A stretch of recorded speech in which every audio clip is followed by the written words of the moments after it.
Actually फौजी की ज़िंदगी ना एक ज़िंदगी नहीं पहरेदारी होती है, एक सतर्क जिम्मेवारी। और इस जिम्मेवारी को एक सोल्जर कैसे निभाता है ये पूरा देश जानता है। बात सिर्फ पैसे कमाने की होती तो और भी ऑप्शन थे हमारे पास, पर ये जो वर्दी मैंने पहनी है ना, इसे कोई आम इंसान खरीद नहीं सकता है। इसे कमाना पड़ता है, इसकी कीमत चुकानी पड़ती है। पहले घर का खाना हमें अच्छा नहीं लगता था। माँ परेशान रहती थी कि क्या बनाऊं इसके लिए, पर माँ अब मैंने लाइफ के टेस्ट को चख लिया है। बाहर तुम्हारी चटनी की वो चटक नहीं है और ना ही ठेकुए की वो मिठास।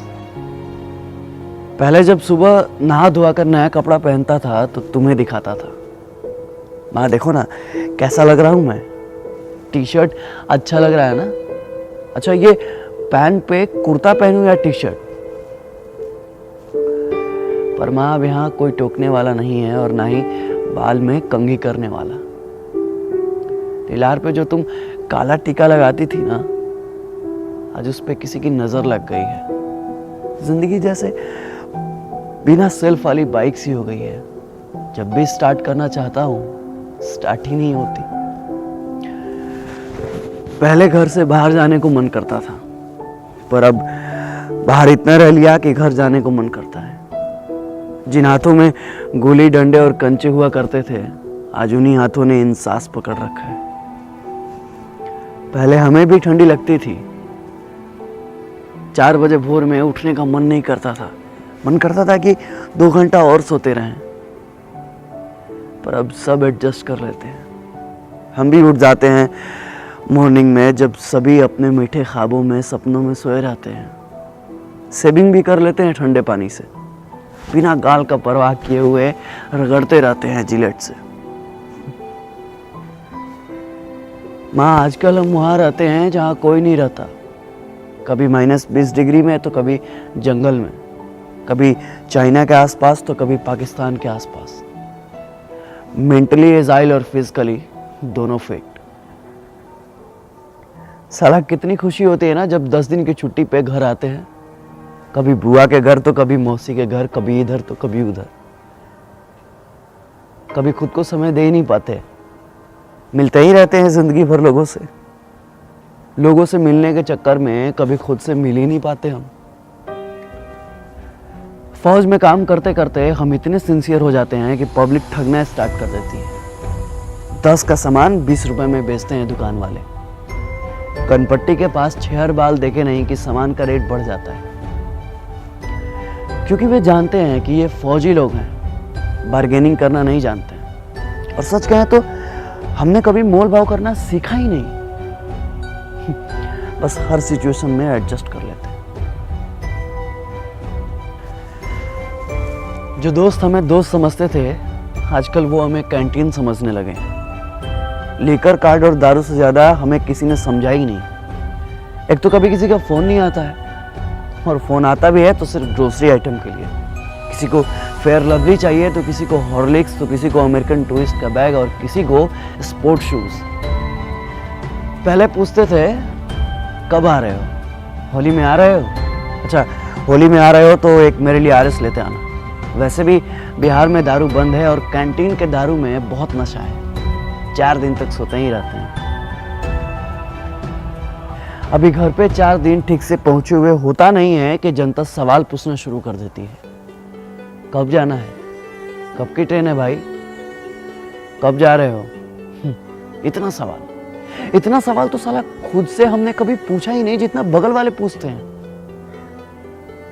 एक तो कम उम्र में ही आ जाते हैं डिफेंस लाइन में और कट जाते हैं सोशल लाइफ से। कभी किसी के शादी में नहीं जा पाते, कभी किसी के फंक्शन में नहीं जा पाते। शिकायतें सबको रहती हैं कि हम नहीं आते हैं, पर क्या करें, अपनी जिंदगी को बस एडजस्ट कर लेते हैं। अपने पर्सनल लाइफ को सोशल लाइफ से कनेक्ट ही नहीं कर पाते, क्योंकि फौजियों का कोई सोशल लाइफ ही नहीं होता। अरे कंफर्म टिकट की तो दूर की बात है, साला 3 महीने पहले छुट्टी तो कंफर्म है। और हाँ, ये सब हम कुछ बोल भी नहीं सकते, क्योंकि फौजियों के लिए छुट्टी एक प्रिविलेज है, मौलिक अधिकार नहीं। जितना हमने संविधान को समझा है ना, उतना संविधान ने हमें समझा ही नहीं। हमारे अधिकारों में टर्म एंड कंडीशन अप्लाइड कर दिया गया। सेना में पॉलिटिक्स नहीं है, लेकिन आजकल सारा पॉलिटिक्स सेना पर ही होता है, क्योंकि घर घर में हॉर्लिक्स से ज्यादा पॉलिटिक्स चलता है।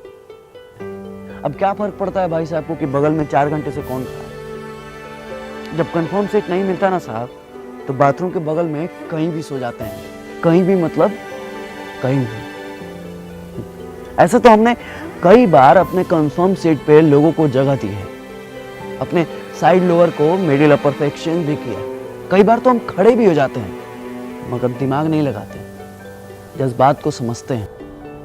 आपको क्या पता है कि सुबह 10 बजे जब बिना लंच कराए शाम 4 बजे पुरानी दिल्ली से तिनसुकिया जाने का ऑर्डर आता है, तो ये भी नहीं पता होता है कि ट्रेन है या नहीं है, तो समय है या नहीं।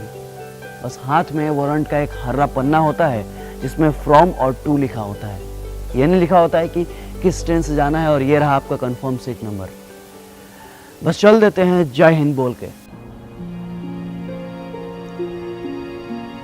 हम आपसे आपका सीट नहीं मांगते, थोड़ी सी कोऑपरेशन मांगते हैं, थोड़ी सी उम्मीद मांगते हैं, बस थोड़ी सी दिल में जगह मांगते हैं, फौजी समझकर, क्योंकि फौजियों के लिए तो सारा मुल्क अपना है। ये थोड़ी सी सिंपैथी ना किसी एलोपैथी से ज़्यादा काम करती है साहब। इसलिए अपनों से गुजारिश है कि अपनों के लिए अब कभी भी ट्रेन के या बाथरूम के कहीं भी कोई फौजी भाई मिले ना, बस दिल के कहीं कोने में थोड़ी सी जगह दीजिएगा। जय हिंद, जय Bharat. If I die in a war zone, box me up and send me home. Put my medals on my chest. Tell my mom I did my best. Tell my dad not to go. He won't get tension from me now. Tell my bro to study perfectly. Key of my bike will be his permanently. Tell my sister not to be upset. Her bro will take a long sleep after sunset. Tell my nation not to cry, because I'm a soldier born to die.